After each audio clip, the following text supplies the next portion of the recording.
The storm had passed, but the silence that followed was deafening. The forest was still, heavy with moisture, each breath of wind carrying the scent of wet earth and pine. Alara moved cautiously through the dense underbrush, her combat boots making barely a sound against the soft, damp ground. Her rifle was slung over her shoulder, unused for days, but it was a constant presence, a reminder of how fragile their peace was. Beside her, Milo was alert, his sharp eyes scanning the dark corners of the woods. His hand occasionally drifted to the sidearm on his hip, a habit born of too many close calls.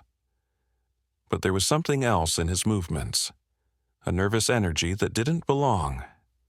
He kept glancing down at the cub following them, its small steps uncertain and its body weak from hunger and exhaustion. "You sure about this?" Milo asked, his voice low but carrying an edge of doubt. "Bringing it with us, what if it just brings more trouble?"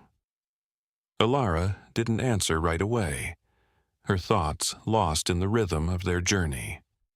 She had been carrying the weight of this decision for too long now. Her grip on the rifle tightened slightly. "I don't have a choice," she said, her voice steady but with an underlying exhaustion. "It's not about what's easy, it's about what's right." Milo glanced at the cub again, his brow furrowing. "It's not like we can just leave it. But this is dangerous. There's more out here than just bears." "I know." Alara sighed, pushing a strand of wet hair behind her ear. "But I can't leave it behind, not after everything." The cub was still following, its tiny form staggering slightly as it tried to keep pace with their steps. Alara looked down at it, her heart heavy with something she couldn't name, something between sympathy and resolve. Suddenly, a noise pierced the quiet, a rustle from the underbrush ahead. Ilara's body stiffened, her senses sharpening as her fingers instinctively gripped the rifle. Milo was already moving, his hand on his weapon, his posture tense. Alara motioned for the cub to stay behind her. She crouched low, eyes scanning the shadows. Every muscle in her body was coiled, ready to react, though she didn't know what to expect. The sound came again, low, steady, unmistakable. Not an animal, not the wind. "Milo," she whispered, her voice barely a breath. "Stay sharp." The rustling grew louder, and then a shape darted through the trees, a blur of motion too quick for Alara to identify. Her heart raced, her body reacting before her mind could catch up. Then it appeared. Not a bear, not a soldier. A woman. She stepped out from the trees with the confidence of someone who had spent a lifetime in the wild. Her clothes were worn and practical, blending with the forest. Her eyes were calculating, but there was a raw, untamed quality to them, an edge that Alara recognized instantly. Alara straightened slowly, her gaze locked on the woman. "Who are you?" she asked, her voice steady despite the adrenaline that coursed through her veins. The woman regarded her with a slight smirk.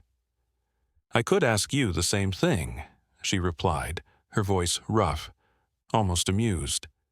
"I don't get many soldiers wandering through here. You're a long way from home." Milo stepped forward, his hand still near his sidearm. "We don't want trouble, just passing through." The woman's smile widened, though there was no warmth in it. "Trouble? In these woods there's no such thing as just passing through. Trouble is always right behind you, soldier." The cub whimpered, pressing closer to Alara's leg. She looked down at it, instinctively pulling it closer, offering what comfort she could. The woman's eyes followed the motion. "You're protecting that cub?" the woman asked, her tone shifting slightly curious.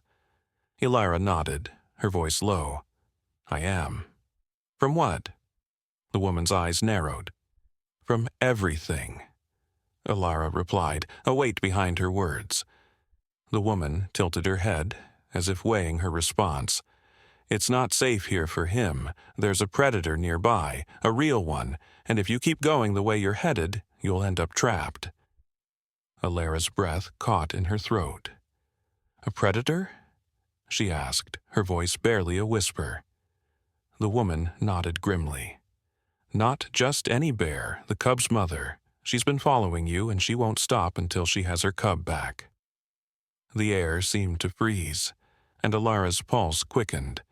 The cub's mother had been tracking them all along. The urgency, the feeling of being watched, it all made sense now. You won't outrun her, the woman continued, her voice low. Not without help. Alara's heart sank. She couldn't risk the cub's safety, but facing the mother bear, it was too dangerous. We don't want to fight her, she said quietly. We just need to get out of here, but we can't leave the cub. The woman studied her for a long moment, her eyes assessing, calculating.